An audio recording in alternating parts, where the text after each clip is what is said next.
The Legend of Zelda: Ocarina of Time is as much a hero's journey as it is a coming-of-age story.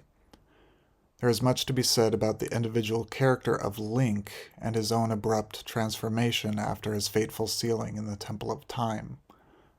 Ideas about childhood and adulthood mingle in poetic ways in understanding that the child Link still embodies that adult Link.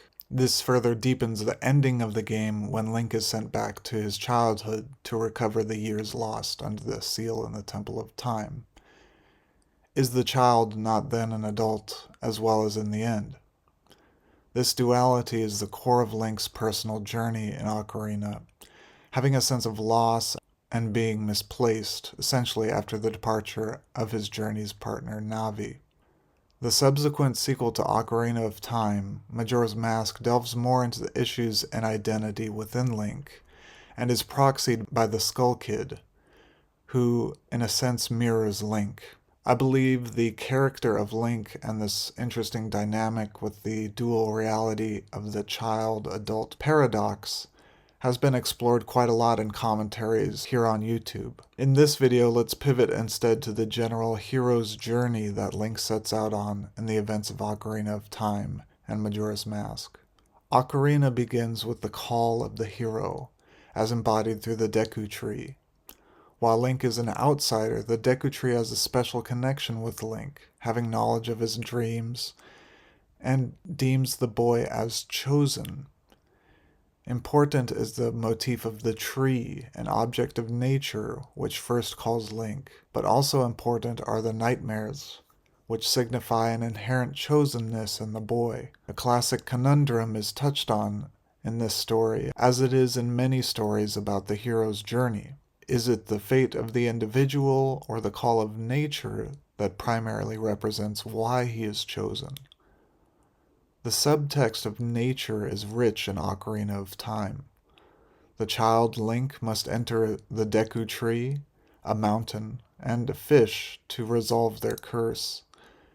And yet, nature still takes its course. The Deku Tree dies. The Gorons of the mountain go hungry. Zoro's domain freezes over. In the beginning of the game, the Deku Tree asserts that these outcomes are the result of the Black Rider from the desert. So we must confront the essence of power in the world, that of the Triforce. While a physical thing, the Triforce is also embodied within three chosen individuals. Ganondorf, having the Triforce of power, as represented in the creation spirit Din, has used his power to corrupt the natural flow of the land of Hyrule. Farron, of wildlife and forest, embodies courage in Link to absolve wayward evil. Naru, the goddess of the air, embodies Zelda in rulership and wisdom over power and courage. It's when these Triforce pieces are united that balance is held over the land of Hyrule. So we have a world system which exists in the natural order of things, and a system within the relationship of three chosen individuals that bear the pieces of the Triforce. The outside world of nature is reflected inasmuch as is the internal world of Ganondorf, Zelda, and Link. The Triforce represents the good, ideal state of the world. Through the framework of the Triforce, we have a process of temporal and spatial influence. The framework is inseparable from the experience of the holders of that power, Link, Ganondorf, and Zelda. The Triforce is inseparable to them and allows them to specially commune with nature. In Majora's Mask, Link's communion with nature manifests within the masks that he collects along his journey. The Deku Mask allows him to enter Deku flowers to spring into the air, the Goron Mask to curl up and traverse terrain quickly, the Zora Mask to swiftly glide underwater. Minor masks are also important, such as Chimero's Mask, or the couple's mask, masks which are worn that allow Link to embody a specific essence to complete his quests.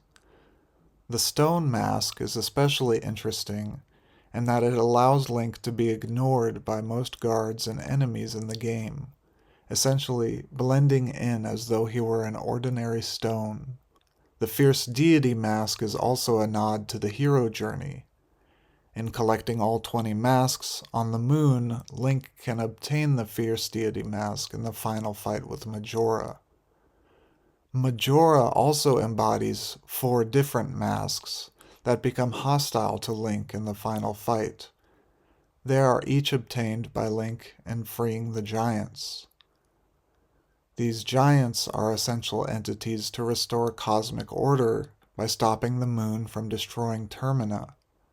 Essentially, the masks in Majora's Mask are unique means of communion with nature, when worn, used to create, restore, or destroy.